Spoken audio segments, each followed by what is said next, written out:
Hello, BHS family. Miss Miller here, guidance counselor. Happy New Year. I hope you guys all had a great holiday. This presentation is very much geared to grade 11 parents and students in terms of important post-secondary planning information, especially because we're entering application season. I will share my screen so that you can follow along with my presentation. So it is very, of course, I did a presentation in the fall. I converted into a YouTube video, and it was more detailed information about post-secondary planning. And it's very important that you watch it, both yourself, both parents and the students. It has much more detailed information that I won't go into detail in this particular presentation. So talking about CJET pathways, vocational pathways, definitely, it is important to watch it, and it can be found in the guidance portion of the BHS website. So when you click on, so you go to BHS website, click on students, drop down menu to pick guidance, and then you would plug in, you would just obviously click on the YouTube video to watch it. So an outline of today's presentation. So we'll be covering all these different topics. And in terms of my role during COVID, just to reiterate, of course, I'm still working from the school. I'm still offering personal and career counseling, and I'm the possibility of having an in-person meeting with students is possible. It is not possible with parents at this current time, so I can do a Zoom session or a phone call or email, of course. But the students can also Zoom with me on their off day. All they need to do is email any of my email accounts, and I will happily organize something that works for both our schedules. Just a quick word about graduation requirements. So as you know, students need a total of 54 credits to graduate here in Quebec. The bulk of those credits is earned in grade 10. So students must pass their grade 10 math, their grade 10 science, their grade 10 history, as well as their art option, but they also get credits for taking their English and their French courses. But come grade 11, they must pass their grade 11 English, French, and they must either pass their ethics and or gym class. They still must accumulate 20 credits coming at the grade 11 level, and they earn credits, for example, from their contemporary world class, their financial education course, their 2 general options, their art education option. So they have to have 54 credits and their compulsory classes, and they receive their high school diploma. Now, if you have questions about your credit check, or you have questions about the official grade 10 transcript from the Ministry of Education, do not be shy to reach out to me. Just a quick word about missing credits to graduate. So I'm not trying to be negative, of course, but it happens that a student, for whatever reason, struggles in a course or it's not their forte and they're missing a credit to graduate. Now, there's still Lester B. Pearson summer school that will be offered. However, students are allowed to go to adult education. So closest one for adult education would be Place Cartier. It's our neighbor just down the road. And they offer a summer school for courses. They have a fall session, a spring session, a winter session. So if you are thinking about adult education, you can talk to me about it. I can give you some information. I can also put you in touch with the guidance counselor in adult ed as well. All right, so 2021 winter open house season. So both students and parents are welcome. It is upon us. It is coming up over the next course of a couple of weeks. The winter open houses are not as large scale as the fall open houses. So a lot of them are a little bit tinier, shorter in length, and more information sessions. Still a great idea to go, especially for students who are still undecided or need to solidify their plan. For vocational programs right now, we do not have an update on open houses. They will be present at the Lester B. Pearson Career and Education Fair, which I'll talk about at the end of the presentation. But I will update the BHS community as soon as I get any information about potential open houses or info sessions for vocational programs. So speaking of vocational programs, I talked a lot about vocational program information in my previous YouTube video, but I wanted to just really highlight the whole application process. So vocational is a bit different than CJEP in the sense that similar in the sense that you apply online. So it's the schraff.com. However, what they're looking at, yes, they're looking at the courses and the grades that the student took, but often the center will contact you following the online application for an interview to make sure that the student is a good applicant for the program. And there's no standard deadline for applications for vocational. However, I would recommend the March-April deadline because sometimes there are wait lists. And you can apply to both a vocational program if that's a student's first choice and a CJEP as a plan B. You can mix and match, there's no problem. But like I said, it would be recommended about March or April. And you can also do a practice application for vocational on the schraff.com. You need your permanent code handy, and it's super easy. It's not difficult to do. But like I said, if you are thinking of one, I would say give yourself a personal deadline of March, April. For CEGEP options, again, I went in much more detail about the different CEGEP programs, the 2-year versus 3-year career programs, and potential what students can do after completion of those programs. So please consult the previous YouTube video. What I really want to focus on right now is applications and making sure you have the appropriate prerequisites and marks to get into a program. So when a student is picking a program, please remember these 3 things. Make sure that they have the required prerequisites to get in, because if they don't, it'll be an automatic refusal. You make sure that they meet within the kind of recommended grade cutoff average. However, it's not guaranteed that if you have the grades they're requesting that you get in. And if the program requires supporting documents, you make sure that you are working on them and have them ready to support the application. Now, many programs do not require any supporting documents or prerequisite courses. It could just be high school diploma, decent grades, you're accepted. But you want to make sure that you know that you have everything that you need. So please, the open houses, consult the websites. There is a handout posted in guidance that students can come and take a screenshot of and make sure. You can email me and ask me.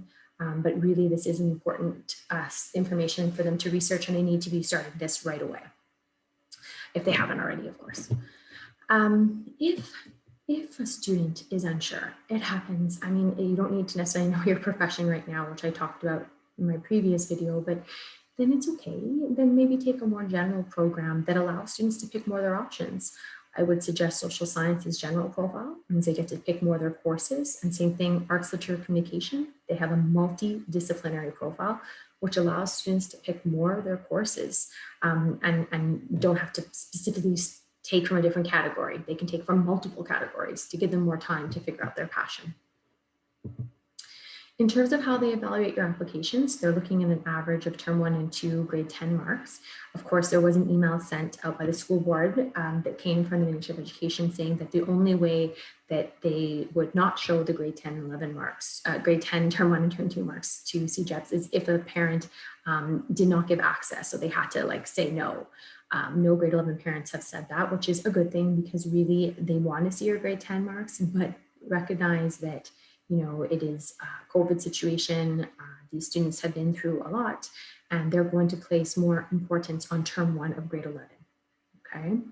In terms of term 1 of grade 11, so they're looking at those marks, but they're also looking at the English and French marks. So English, they recommend to be 68% or higher, and French to be 65% or higher.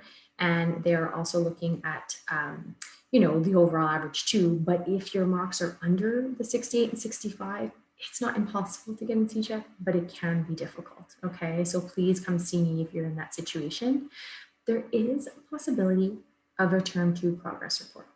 Now, this is not something, this is like a gift. What I mean by this is that it's not, a teacher is not obligated to fill out a progress report form for a student. And all that always has to go through me. So if you're thinking of progress report for term 2, if you feel that you've progressed in term 1, in term 2, and your marks have gone up, work ethic, so on and so forth, please come see me, and then I'll consult the teacher to see if the teacher agrees that there is a progression in your grades and they feel you warrant it. If they do, they're not required. It's only if they feel you warrant it, they can fill out a progress report form from me, and I will help upload that directly to your online application so that the CJEPs have access to it, okay? It's just a standard little progress report form that I have handy. So you can always check in with me about that. The other thing I wanna highlight is that the CJEPs, they do wanna hear from you, okay? They're still working from home or from their office, but through email, through phone, and you can send them an email and they will get back to you, okay? It may take a little bit of time, but they're there for your questions, especially if you don't get accepted. There's wait lists, there's transition programs that they can highlight to you. So please do not be shy to contact them. So we talked about supporting documents, whether you needed to do like a letter of intent or you need an art portfolio, depending on what program, or a letter of reference, like for honors programs. You want to make sure that you're working on those now and that you're consulting and making sure that you're up to date with what you need to get done. But you can also upload them electronically to your applications for some of the documents, okay? Not letters of reference. If it's mandated to have a letter of reference for the program, it often has to be sent directly to a special email from the person writing you the letter of reference.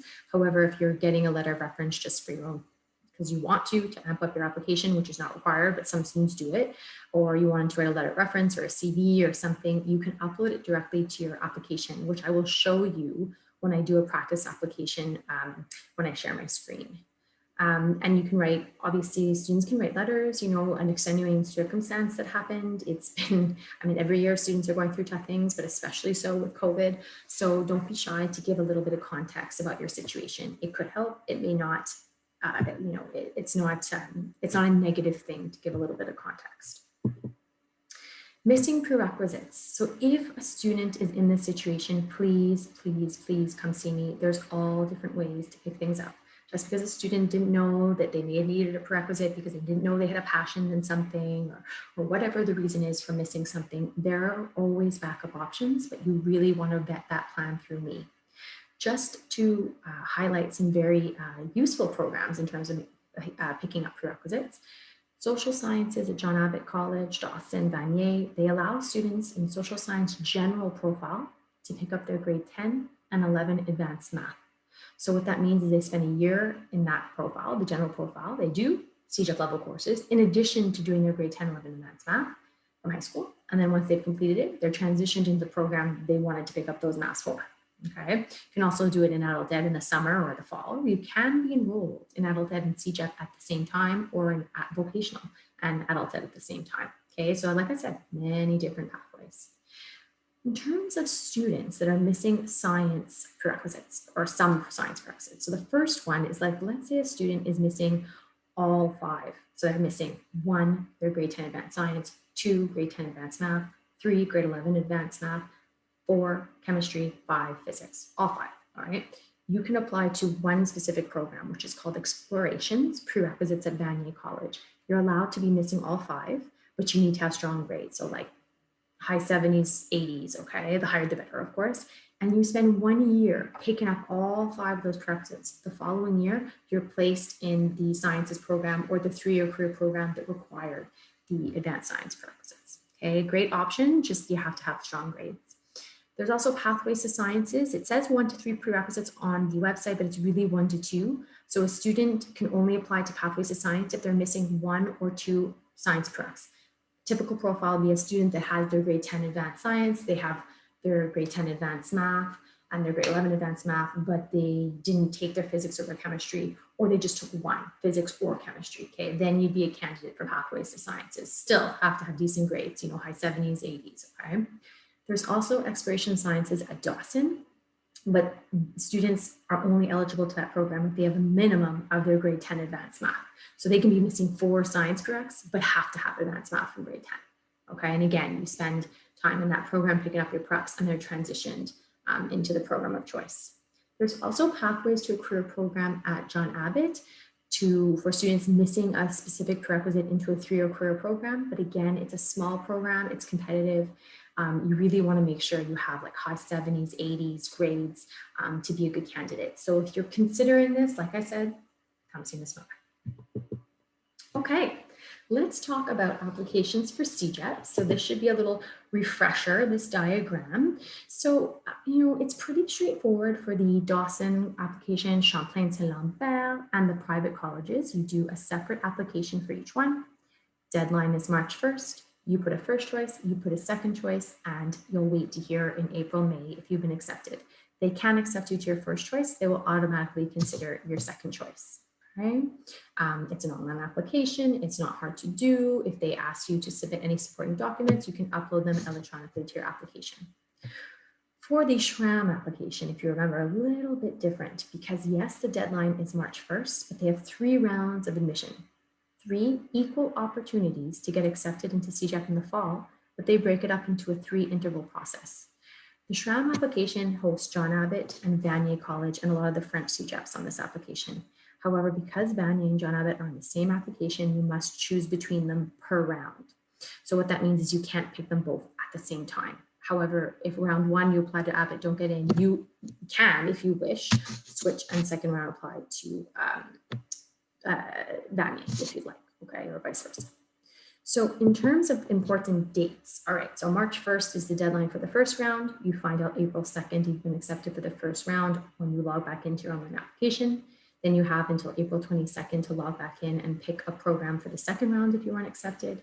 And then May 11th, you find out if you've been accepted for the second round. If you are not, you have until May 26th to reapply for the third round. And then you find out June 12th. Does not matter when you got accepted, you still start CEGEP in the fall. And if you weren't accepted, I'll start. If you were accepted for the first round, wonderful, accept your spot, you're done. If you weren't, please do not give up. And please, parents, encourage your son or daughter that it happens. It can be competitive some years. It really just depends on the number of applicants and room and programs. You don't, like, just because you don't get accepted first round does not mean you won't be accepted the second or third round, okay? And progress reports can help with that. So that's something where you'd want to reach out to admissions to find out the reason for refusal and get more detailed information, and check in with me about what we can do to help amp up your application given on your child's particular situation or students given your situation. So please don't, even if your friends are getting accepted, eye on the prize. You keep in mind what you need to get done and recognize that just because you weren't accepted right away does not mean you're not going to get accepted. And it does not mean that you're not a good student or worthy of the program, okay? So deadline is March 1st. You can apply to more than one CEGEP at the same time. So if I go back to my previous slide, you can apply to pretty much all 4 of these at the same time, okay? The only thing is with SRAM, you have to pick between John Abbott and Vanier. Okay, but it's always good to have a plan A and a plan B, whether that's a CEGEP program or a CEGEP and vocational. It's better not to put all your eggs in one basket. We want to make sure that everybody's plan is safe, okay? It does cost money to apply to online applications. So it's between $30 to $35. Some private applications can be up to $80. Please know that for Vanier, Dawson, Champlain-Saint-Lambert, or Lennoxville, so John Abbott, Marianopolis, anything on the SRAM application, we send your marks automatically. You don't have to worry about that. You can upload a report card if you want. That's no problem. It can be overkill, but listen, doesn't matter if you feel more comfortable uploading it. I'll show you when I do the mock application, they say you can upload your grades if you want, but we do send them for you. So just to give you a heads up. And in terms of the application, please, guys, it's nothing to get stressed about. The hardest part is making sure you pick the right program for you. But we'll do a practice application. So I'm going to stop share here for now. And we're going to share screen again. We'll do the SRAM application. It's a little bit more complicated than the other one, so I think it would be a good place to start. So I'm on the generic homepage. I'm going to say I want to do an online application. Right away here, it says I can do a mock application, which is a practice application. So I want to apply for admission. You obviously put the residency status that permits to you. We'll say I'm a regular applicant. And here I'm I had made a little practice application before, so I'm gonna do one now. So I made a little account for myself so I could show you guys. Log in. Here we go. All right. So I'm a regular applicant. And so there's different levels of the application, as you can see, and have to have your permanent code ready. And you can find that on your front page of the report card or left corner, top corner of your transcript. So I'm ready to go. It's practice. It won't be submitted. All right. Drop down menu to pick your CEGEP. Let's say John Abbott. That is our primary feeder CEGEP. I'm going to say science because I'm going to show you how, when I pick that, it tells me right away what prerequisites I need, and it makes you confirm that you have those prerequisites. So it helps to screen a student that may have made a mistake. Okay, I press continue. My birthplace, well, I was born in Quebec, but you put whatever corresponds to you for birthplace or legal status. First name, so I'll use my autocorrect here. Birth date, okay. My gender is female. My language spoken at home is English. Oops, excuse me. English, native language English. I will put 514. Oops, excuse me. Go back. 514. Put a phone number. Excuse me. 6. Put a phone number that has a voicemail. Excuse me. That's what I wanted to say. Because in case your application is incomplete, you want to make sure that you get the notification. So they'll contact you and leave you a voicemail, all right? Permanent code, it's absolutely mandatory that you put this in. So I'll put, this, okay. So I'm just gonna put one up here.